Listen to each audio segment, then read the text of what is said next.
As crack cocaine tore through Washington, D.C., a drug gang fought to take control. Authorities fought back with everything they had. But gang members used any means to avoid prosecution. As the violence raged out of control, law enforcement would take back the streets. Fuck the police, I'ma do it anyway. Try and pull me over, I'ma shoot him in the face. Sorry, Uncle Sam, I ain't doing 25. Dear Mr. President, welcome to my life. My life, my life. I'm trying to pay the bills. My life, my life. I'm trying to raise the kids. My life, my life. I get it how I live. My life, my life. This shit is really real. Welcome to my city. Welcome to my life. In the early 1990s, Washington, D.C. became the murder capital of the nation.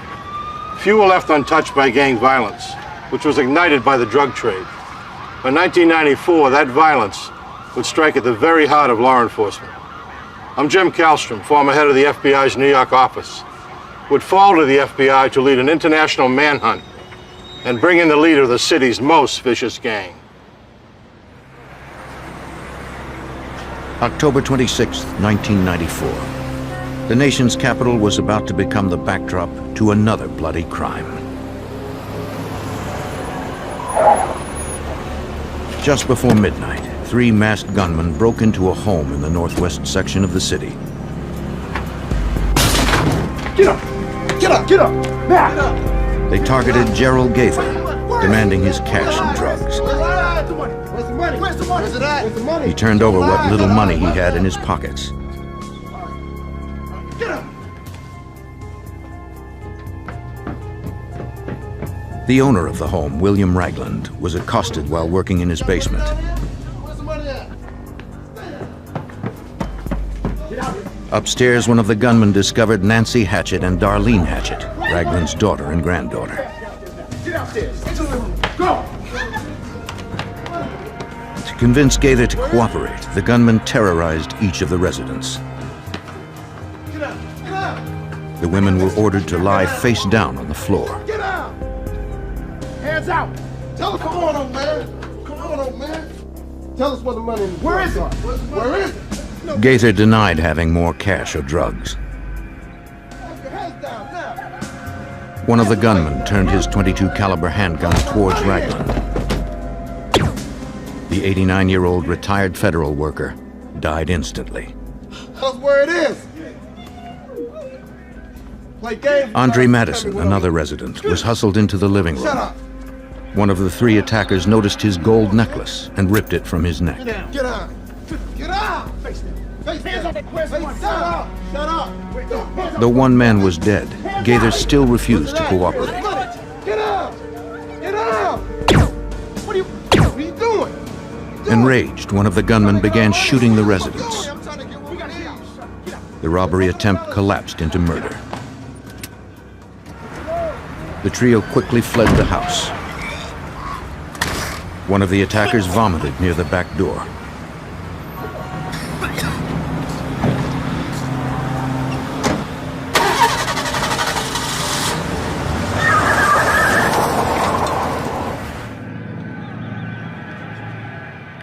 Nancy Hatchett called 911.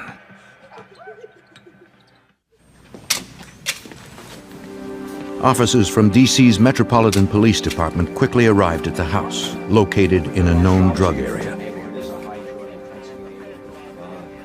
Inside, 3 people were dead. William Ragland, his granddaughter Darlene Hatchett, and Gerald Gaither. Pictures were taken of each body, and shell casings were collected. Outside, police discovered vomit near the door.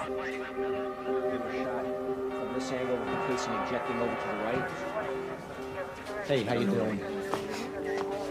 Nancy Hatchett and Andre Madison, the only survivors, tried to help police develop suspects. But the attackers were masked, making identification difficult. Okay. For Metropolitan Homicide Detective Anthony Brigadini, a check on victim Gerald Gaither suggested a possible motive. The main victim of the triple was a drug dealer in the First and Kennedy Street area.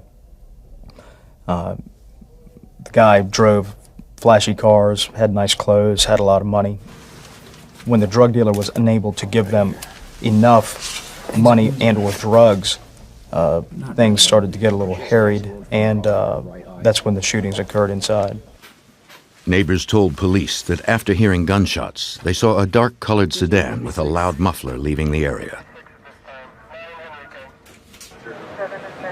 An all-points bulletin was issued for the vehicle and 3 men inside.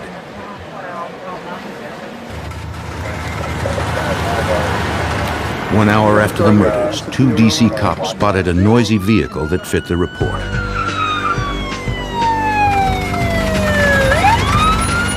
Noticing 3 men inside the vehicle, the officers pulled over the gray Oldsmobile.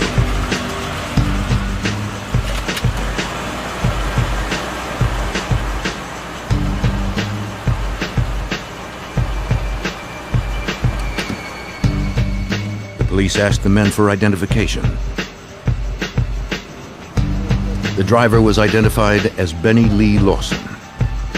The passengers were determined to be Kobe Mowat and Jermaine Graves. In one of their pants pockets, police recovered a broken gold necklace. But details from the murder scene were still incomplete. To the officers, the necklace was meaningless. After recording all of the men's names and addresses, the 3 were soon released. There was no evidence in the car to connect them to the murders.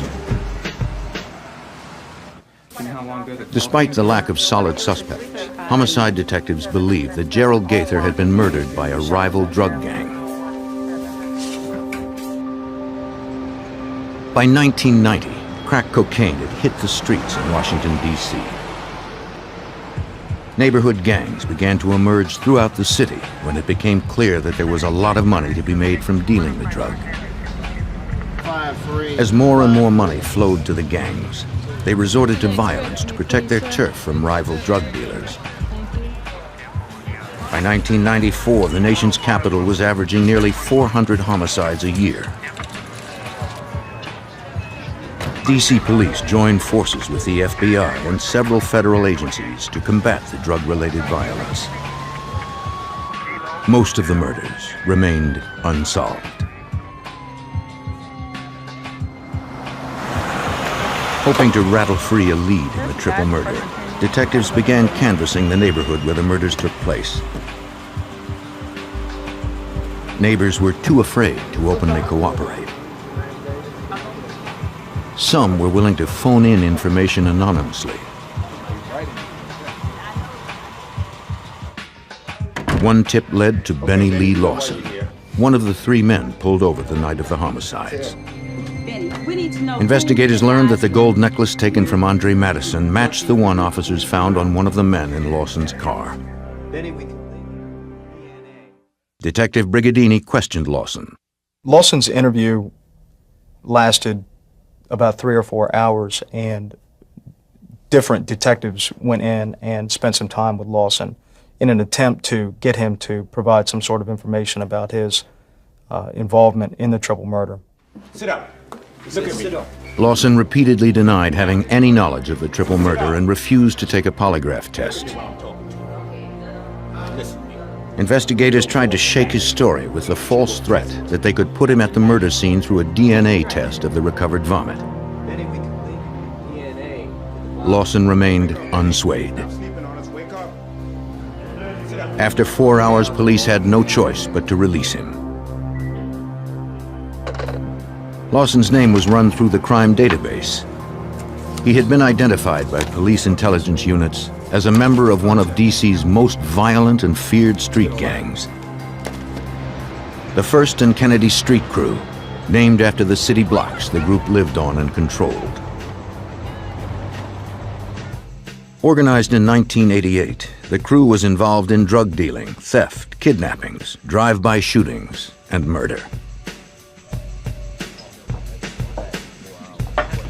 The men with Benny Lawson the night of the murders, Kobe Mowat and Jermaine Graves, confronted him about the long hours he spent with the homicide detectives.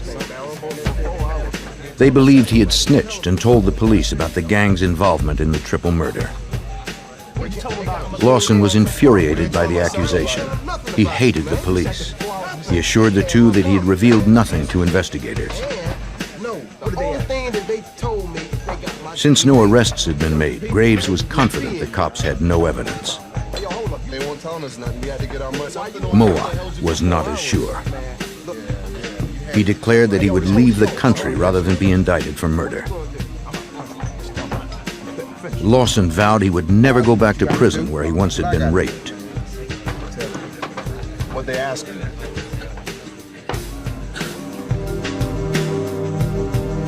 Lawson returned home that night. Being labeled a snitch was an insult to his loyalty towards the crew. And for a gang member on the streets, it was a death sentence.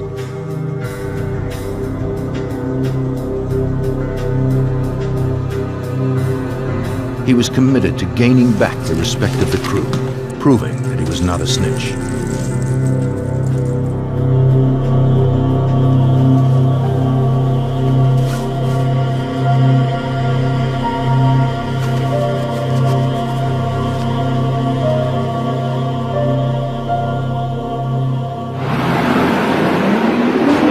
On November 22nd, 1994, a few days before Thanksgiving, Benny Lawson returned to Metropolitan Police Department headquarters.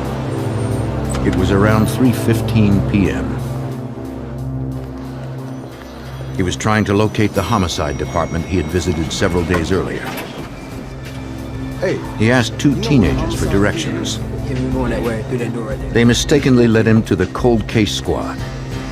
Okay, well, we'll see you The then. team inside the office was made up of personnel from the MPD and the FBI, whose job was to breathe life into the growing number of unsolved homicide investigations.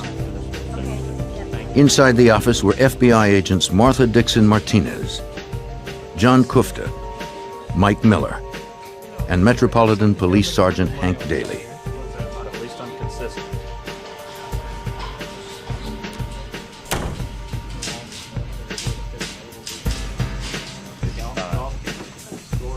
The teenagers, who were there for a scheduled appointment, began to speak with the officers. With no warning, Lawson pulled out his M11 assault handgun and started firing. The headquarters of the Washington, D.C. police was under attack. Repeated gunfire echoed through Washington, D.C. police headquarters. Detectives raced to the third-floor office where the shooting continued. No one knew what was going on behind the locked doors of the cold case squad room. Come on, open up the door! Open up the door! Across town at the FBI's Washington field office, Hey, Tony, what do you have? All right, I'll talk to you. It was just a normal day like any other day, and we were monitoring one of the police radios, and we heard a call go out that there had been a shooting at MPD headquarters. Okay, we're on agents our way. quickly determined the shooting was taking place inside the cold case office, where several FBI agents were on duty. And very quickly, we started to page our agents that were assigned to the cold case homicide squad to try to account for all of them. And as time progressed, we weren't hearing back from some of the agents, and we realized that we might have some agents inside there. And as we listened, the calls became more serious, and they were requesting assistance. Critically wounded, Special Agent John Kufta was trapped inside the cold case squad office. When the shooting had stopped, he could hear the shouts from officers outside the office trying to get in. Help was just a few feet away. At that point, I heard a voice tell me they couldn't get in, and I thought to myself, I'm not going to die in here. I thought of, my wife, my 8-month-old daughter at the time, and I knew that if I stayed awake, if I continued to breathe, if I continued to pray, and if they got me to a hospital, I'd be alive. Shot in the thigh, arm, stomach, neck and chest. Kufta managed to open the door. Detectives pulled him out.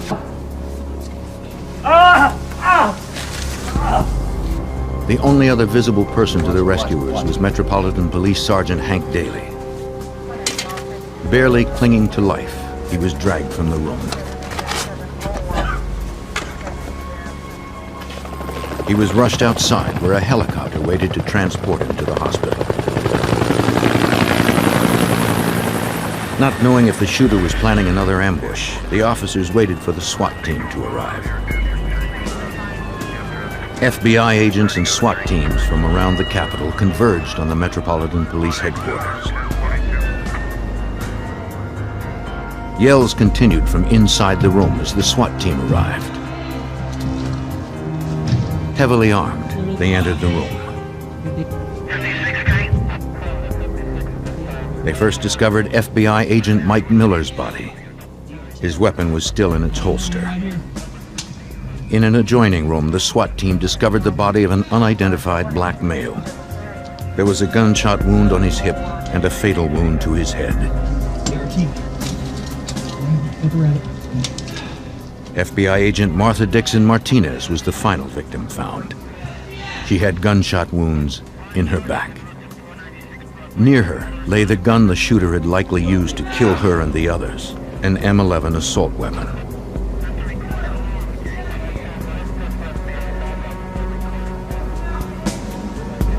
Shouts for help came from inside a closet.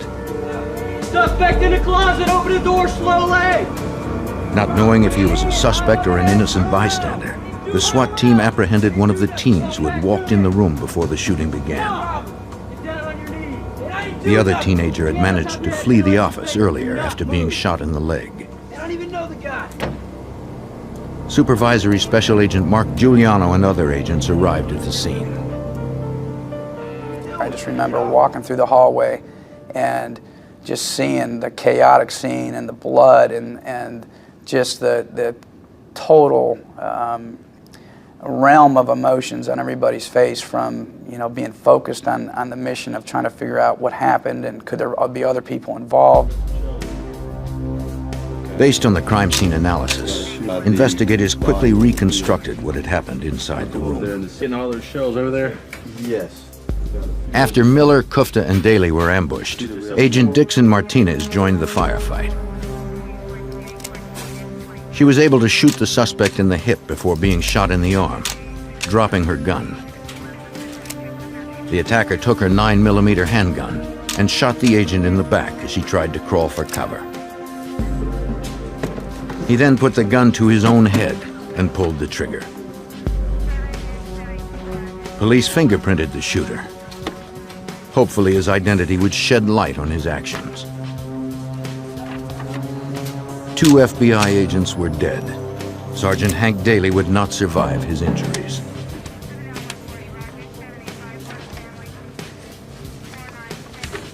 It would be the first time in 8 years that more than one FBI agent had been killed at a single time.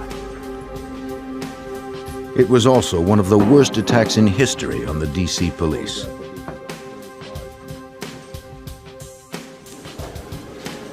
Agent Kufta would endure 7 major medical operations before recovering. The loss of his co-workers, Sergeant Hank Daly, Agents Mike Miller and Martha Dixon Martinez, was devastating. Martha, Mike, and Hank were law enforcement heroes. They didn't as much lose their lives as gave their lives for a cause of justice, for a cause that they so deeply believed. Within hours, the investigation was moving forward. The fingerprints of the shooter had come back. When the information came up about the identity of the shooter, a detective had the information, came into a conference area where the majority of the homicide officials and detectives were, and it was announced that the shooter was Benny Lee Lawson Jr. When homicide detective Anthony Brigadini heard the news, he realized his squad was the probable target of Lawson's rampage. Lawson and the 1st and Kennedy Street crew were the prime suspects in the triple murder of William Ragland, Darlene Hatchett, and Gerald Gaither. The shootings at headquarters showed just how far the gangs would go to protect themselves. I think that law enforcement as a whole has learned that people operating gangs or crews are serious about what it is that they're doing. They won't stop at any cost to get their mission accomplished. Now that federal officers had been murdered, the FBI was given jurisdiction in the investigation of the crew. I was detailed to work jointly with the FBI to investigate the 1st and Kennedy Street crew, who at that time we felt were responsible for essentially Lawson's actions here at police headquarters. After joining the task force, Brigadini shared what he knew about Benny Lawson and the crew. Special Agent John Kerr was on the team. For him, Benny Lawson's connection with the 1st and Kennedy Street crew raised serious questions. Was this just a random act by Benny Lee Lawson, or were there accomplices? Did he have any help in this? Will there be any further attacks on agents and police? And so that was a reason that we opened up an investigation to answer those questions. Was this a conspiracy? Investigators obtained a search warrant that night for the house Lawson had lived in. Please get out! Please get out!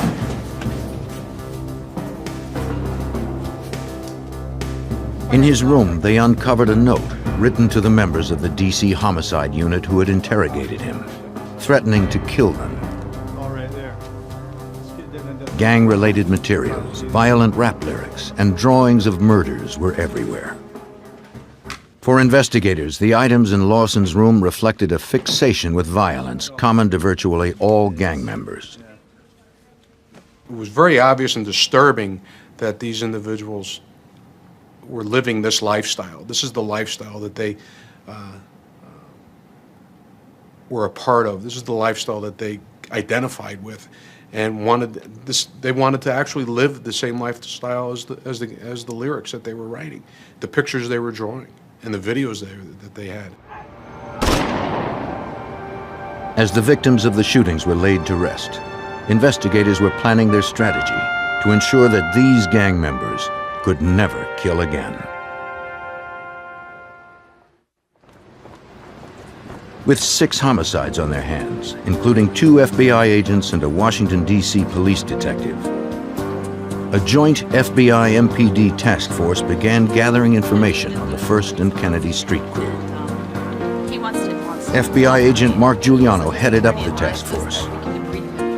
And our goal was to A, investigate the crew because they were a violent street gang, and B, to try to determine what the motivation was of Benny Lee Lawson to come into police headquarters and do what he did, and to determine if there was anybody else involved at either end, either in helping him get there to pull off what he did or helping the crew afterwards to cover up what had happened. In the wake of the shootings at MPD headquarters, police pressure on gang members increased. The crew members reacted by spending less time on the streets. Building a case against them for their criminal activity would be difficult. The crew was impenetrable to outsiders. Planting an undercover agent inside the gang was too dangerous. What we realized is that A, we had a very close crew. That is, they took care of each other and watched each other very closely, but they were very, very leery of outsiders. They had been leery before, but they were even more leery now, and that any attempts for us to get somebody, an agent or a police officer on the inside, was not something that we were going to even attempt to do. Instead, agents would have to gather intelligence on the crew through covert surveillance. As time went on, the gang returned to business as usual. The FBI was watching. We had extensive surveillance coverage of the area, day and night, identifying everyone that came onto the block identifying who the buyers were, what time of day, where did they go when they bought, did they get into a car, did they go into an alleyway, did they do it hand to hand right there in front of you. All these things we started to take notice of and document. Through surveillance, the leaders of the crew were soon identified. Kobe Mowat and his second-in-command, Jermaine Graves, the two men in the car with Benny Lawson the night of the first triple homicide. On the streets, Mowat was known to be violent and unpredictable. The reputation of Kobe Mowat was that of fear, that he would react quickly. At times he had a temper. He always carried a gun and could be extremely violent at times. Looking into Kobe's past, investigators discovered he shared a common history with Graves and with Benny Lawson. Their relationship developed in 1990 while serving together in Washington, D.C.'s Lorton Prison, located in Northern Virginia.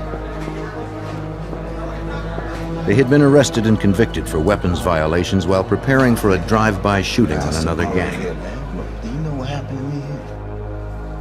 The task force members were convinced that Mowat and Graves played some role in all 6 murders. But the leaders of the 1st and Kennedy Street crew continued to keep a low profile. Agents devised a long-term strategy that would net not only Mowat and Graves, but also the entire gang membership.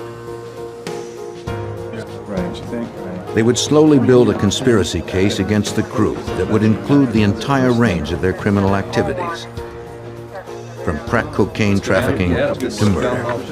Well, back in 4:30. Hang on to those for me.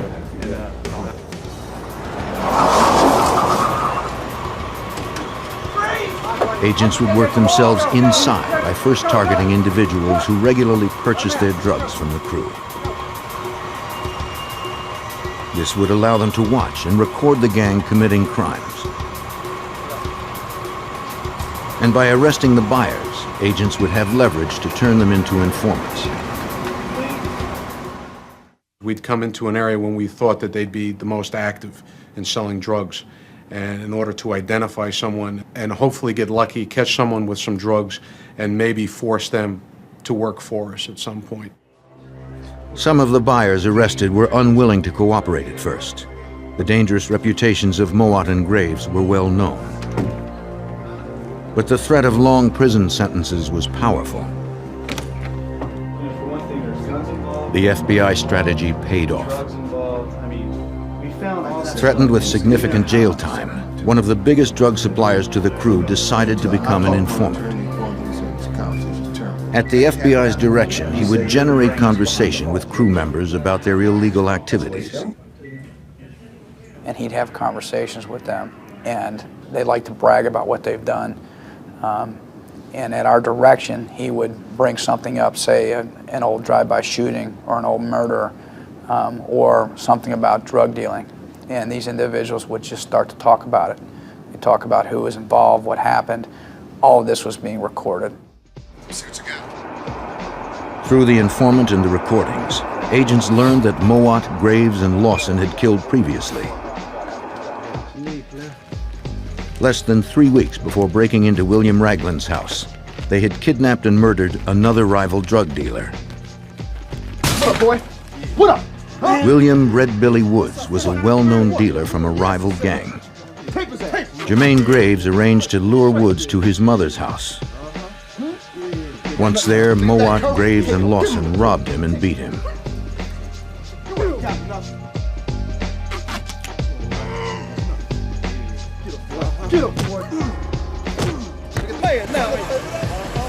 Fearing the rival gang would retaliate against the crew, they shot him 3 times and dumped his body in the road.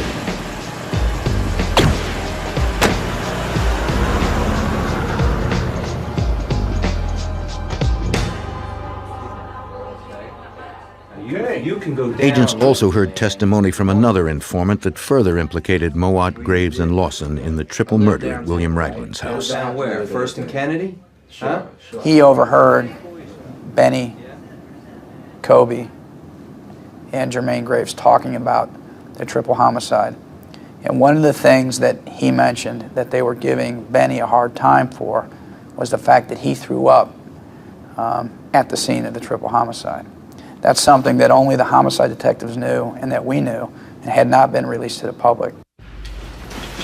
The information was only circumstantial, but months of surveillance and informant testimony gave agents enough evidence to obtain a search warrant for the homes of Kobe Mowat and Jermaine Graves. They would strike at Jermaine Graves first. A heavily armed SWAT team made their way inside his house. Please get down! No one was there. Oh, one more. Agents would not leave empty-handed. We were able to locate a 9mm gun, semi-automatic pistol, as well as some crack cocaine, what we believe to be crack cocaine. One of the members on the squad took the information that we got from the gun and put together an affidavit for an arrest warrant based on the fact that it was a convicted felon in possession of a firearm. For several weeks, Graves eluded investigators. They continued surveillance, hoping that he would turn up.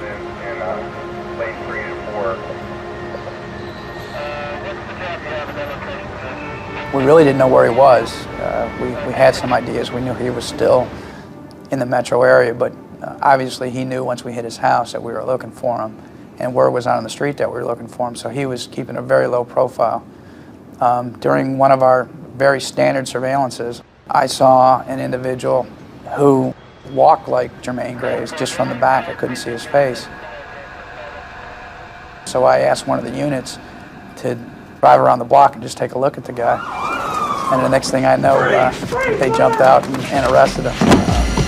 They knew as soon as they pulled around the corner it was him. And you know, he was arrested right on the street corner of First and Kennedy. Just a few months after the first triple murder, Graves was off the streets. Making a case against Kobe Mowat would prove more difficult. With the arrest of gang member Jermaine Graves on a weapons charge, the FBI task force was one step closer to taking the First and Kennedy crew off of the Washington, D.C. streets. Now agents were ready to serve a search warrant on the home of the crew's leader, Kobe Mowat. A SWAT team entered the house Kobe shared with his twin brother Kareem. The two never knew what hit them. Investigators found gang-related documents, drawings, and writings, and a small amount of marijuana. They found no guns or evidence of the murders. But that was not their prime interest. The task force hunted for evidence of a larger crime pattern. Gang videos, bad videos everywhere. Most of the evidence we were looking for at the time was list of crew members, shirts that they all wore with the logo on them, pictures, phone books, things that would associate this group together. The twins were arrested on drug charges and taken in for booking.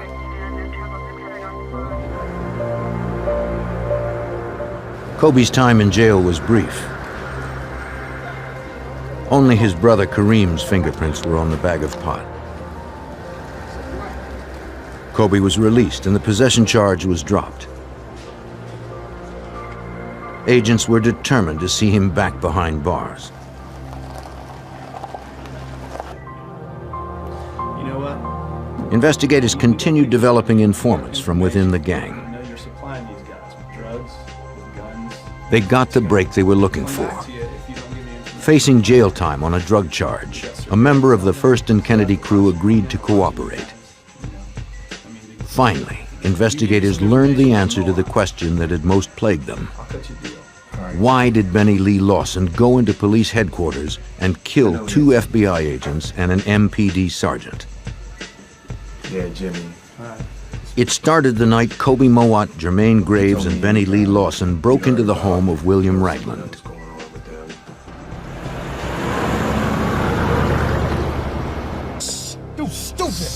The trio's plan had been to rob drug dealer Gerald Gaither. Jermaine Graves became frustrated by Gaither's refusal to cooperate, and he snapped, killing 3 of the residents. Overwhelmed, Benny Lawson vomited outside the home. To Mowat, it was a sign of weakness. Jimmy, man, what's going on? The informant continued.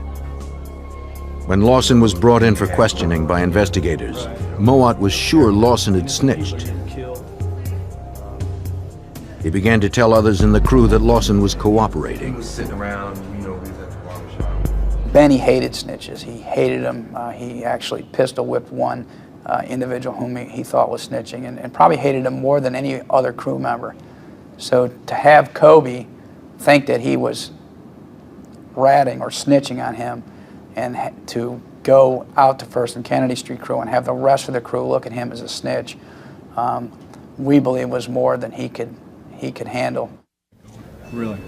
For agents and investigators, it was now clear that Kobe Mowat, Jermaine Graves, and Benny Lawson had committed the triple homicide. Agents took their case to the U.S. Attorney's Office.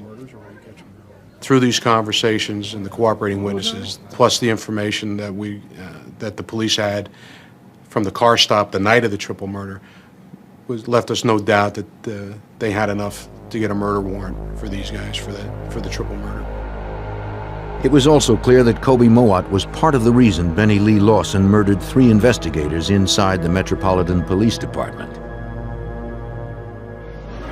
Agents finally felt ready to go before a grand jury and present their conspiracy case against Kobe Mowat and the entire crew. Among the 57 charges that were handed down were indictments for nearly a dozen homicides, drug trafficking, armed robbery, kidnapping, and racketeering.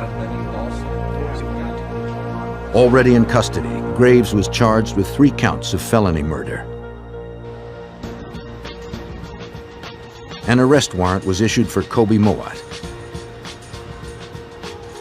Investigators returned to his house.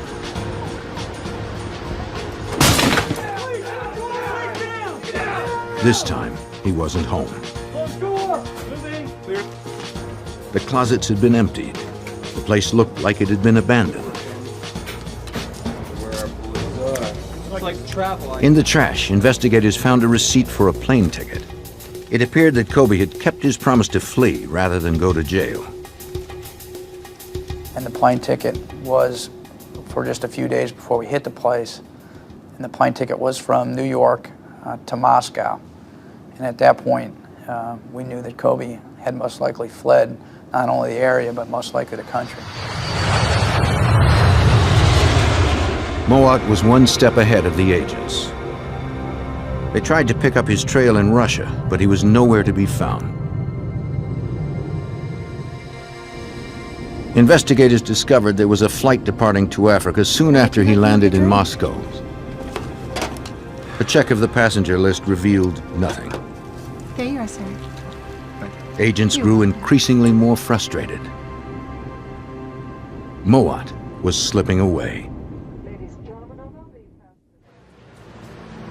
For 6 months, FBI agents and Washington, D.C. police tried to track fugitive Kobe Mowat. He could be hiding anywhere. An international manhunt was underway. We literally went months without a break.